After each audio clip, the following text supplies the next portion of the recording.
Cheka Peps! Ano na? It's your girl, Cheka Marie, ang taghatid ng latest na kakaloka at updated cheka sa Pinoy Showbiz News. At para sa araw na ito, isang kabugera na balita ang hatid ko sa inyo.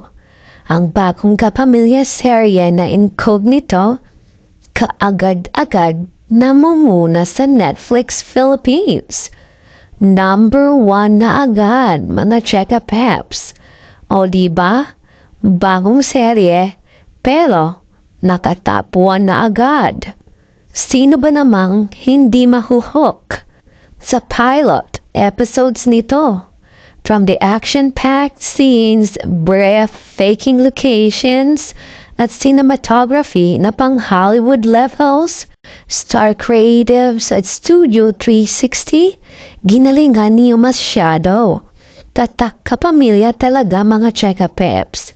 Pero ito, tanong ko sa inyo, ano sa tingin niyo ang dapat nilang gawin para mapanatili ang ganitong kalidad hanggang dulo? Comment yun na yan sa baba.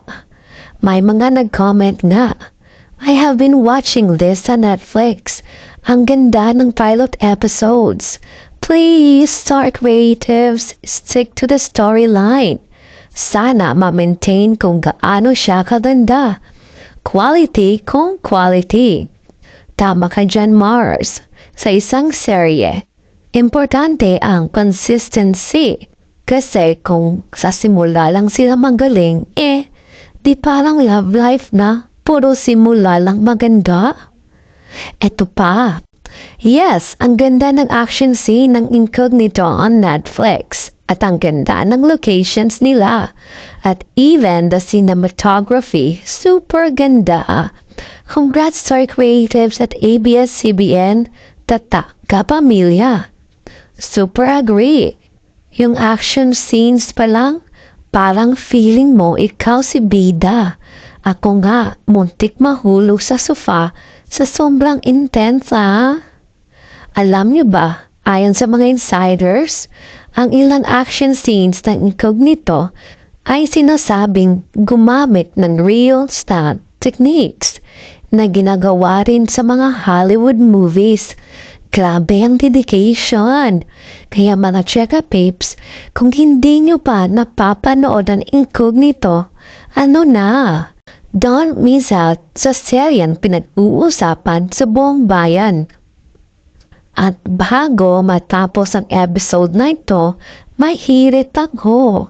Kung ganito ang quality ng Pinoy series ngayon, masasabi ba nating maaabot na natin ang world-class standard? Share your thoughts sa comment mga Mars.